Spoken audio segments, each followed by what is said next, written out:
Қайнағамның ұсынысы ойландырып қойды. Өле-өлгенше ешкімге тіс жармаймын деп уәде етіп отыр. Болған оқиға. Отбасылық өмірім маған қуаныш әкелмеді. Басқалар сияқты бара салып көтерем.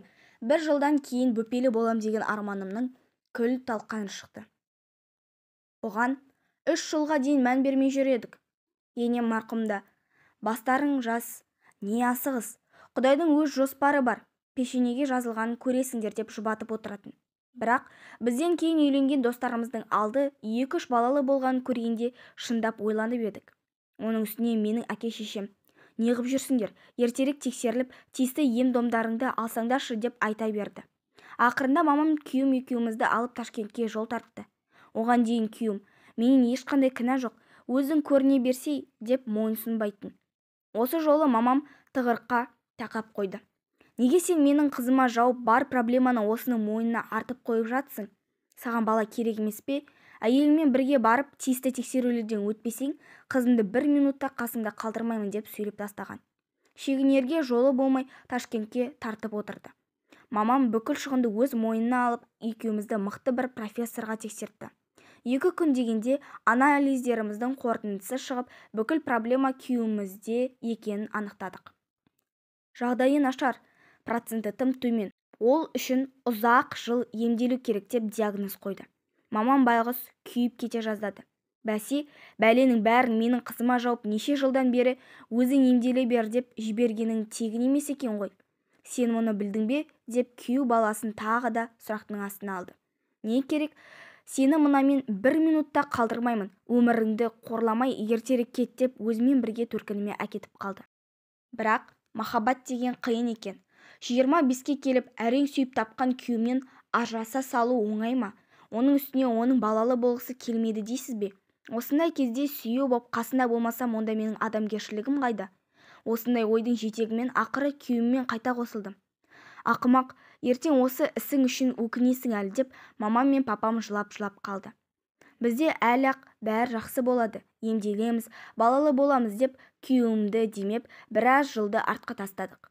Ең мықты деген урологтардың емін алдық. Бірақ нәтиже жоқ. Аппарат істеп тұр. Ол жағынан проблема жоқ, бірақ өндірісте кінәрат бар. Осы жолда миллиондаған ақшамыз кетті. Әйгерім, саған ризамын, жолың ашық, кете бер, маған қарайлама деп күйеуім жылайтын. Егер сенің орныңда мен болсам, осы уақытқа дейін тоқал алып кетер ме едім деп айтатын. Мен сенімен соңына дейін біргемін деп сөз бергем. Сол сертен атап кете алмаймын. Қазір жасым 36-да, денсаулығым да бұрынғыдай емес.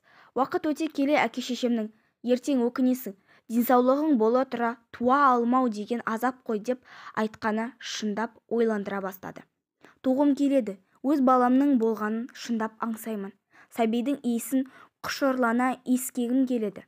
Бір күні күйеуім іс-сапармен Таразға кетіп, үйде жалғыз қалған. Анда-санда күйеуім екеуміз шарап ішетініміз бар еді. Ол жоқта ашылған шараптан құйып ішіп отырғам. Келін, Талғат ет алам деп еді. Сол жілікті апарып тастайын, үйдесің бе деп қайнағам хабарласты. Жарты сағатта үйге келді. Қолында жарты жілік еті бар. Талғат үйде жоқ екен ғой. Мына жіліктерді шауып берейін онда деп тірлікке кірісіп кеткен. Мен шай қойып екеуміз 2 сағатта әңгіме дүкен құрдық. Сол аралықта ет осылып, тұздалып қалды.